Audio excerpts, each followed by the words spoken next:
Do you see the -3 and the +3? These are called the limits of integration. In this video, I will show you how to change the limits of integration when you're finding an integral by u substitution. We're not going to complete the entire problem. I'm just going to show you how to set it up. For this first problem, let's let u equal 9 minus x squared, because that's what we see under the radical. So u equals 9 minus x squared. In that case, u prime is going to equal -2x. We would like to rewrite this integral, making the substitution for u. However, first we need to change the limits of integration. These values are both x values. We need to turn them into u values. And we will use this equation for u that's right here.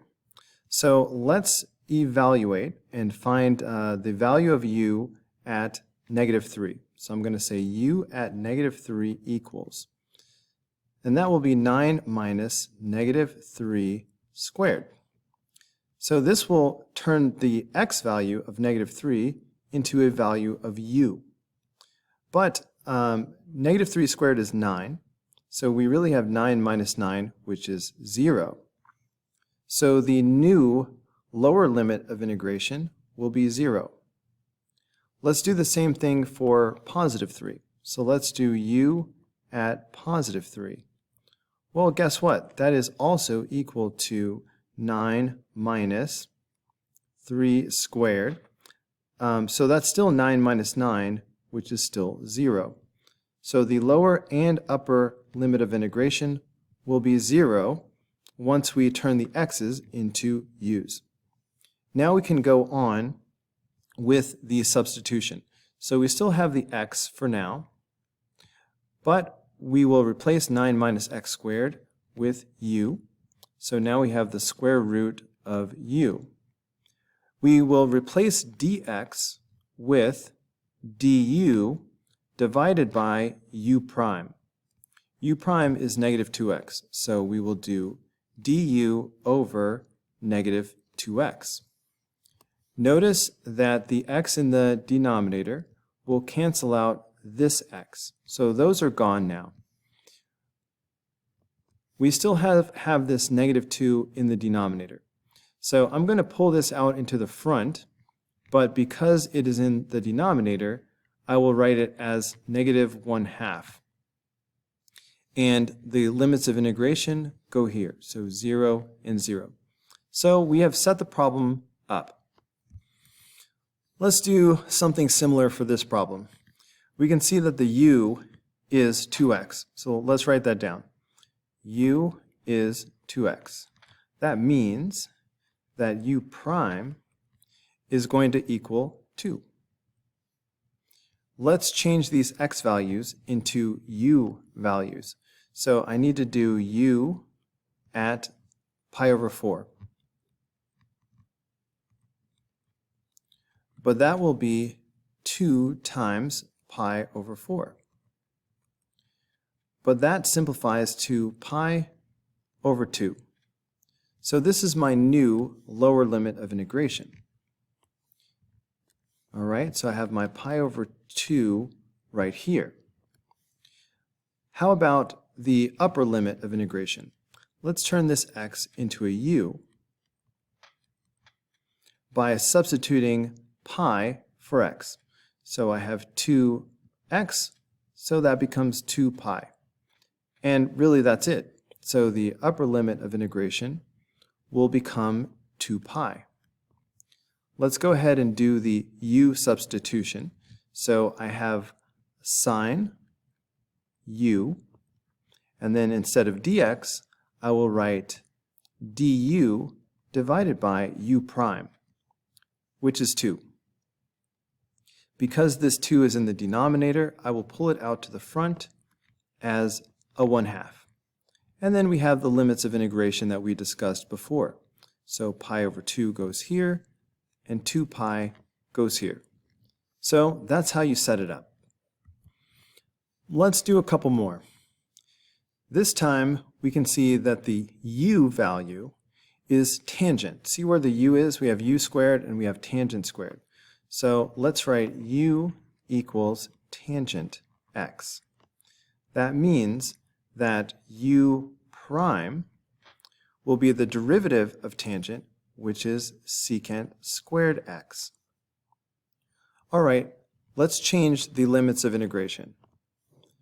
All right, let's turn these x's into u's. We need to do u at pi over 6, but that would be tangent of pi over 6.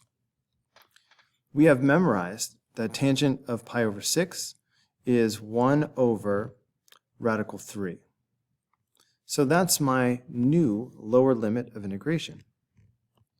I have 1 over radical 3. How about the pi over 3? So we need to evaluate u at pi over 3.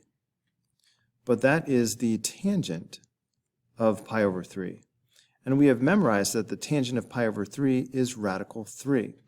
So that is the brand new upper limit of integration.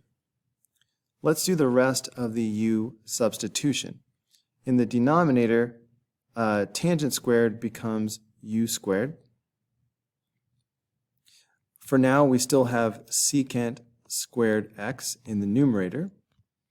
Instead of dx, we write du divided by u prime. But u prime is secant squared. Notice that we have secant squared in the numerator and the denominator. So these cancel each other out. So there's nothing to bring to the front. So this box will be empty in the setup. We just need to transfer over our new limits of integration. So I will have radical 3 for the upper limit of integration and 1 over radical 3 for the lower limit. By the way, some people write 1 over radical 3 as radical 3 over 3. So if you have that, that's the same thing. Anyway, that's how you set this up. I guess technically we could stick a 1 in here just as a placeholder. Let's do one more. U is whatever is inside of the secant squared. So we can see that u is going to be pi minus 3x.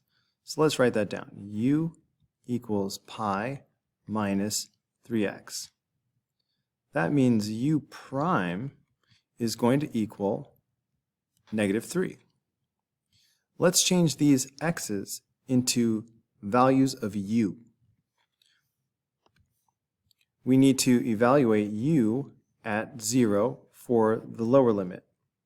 So u at 0 will be pi minus 3 times 0, which is just pi. So that's going to be my new lower limit of integration. So I'm going to put pi down here at the bottom. And what about the upper limit? Let's evaluate u at pi over 3. So this will be pi minus 3 pi over 3. Interesting. So these 3's cancel each other out, and you really just have pi minus pi, which is 0. So that's the upper limit of integration. Let's do the u substitution, and we get secant squared u. Instead of dx, we write du over u prime. But u prime is negative 3. That means the negative 3 is going to end up in the front as negative 1/3 because it is in the denominator. And then we just transfer over the 0 and the pi. And that's how you set this one up.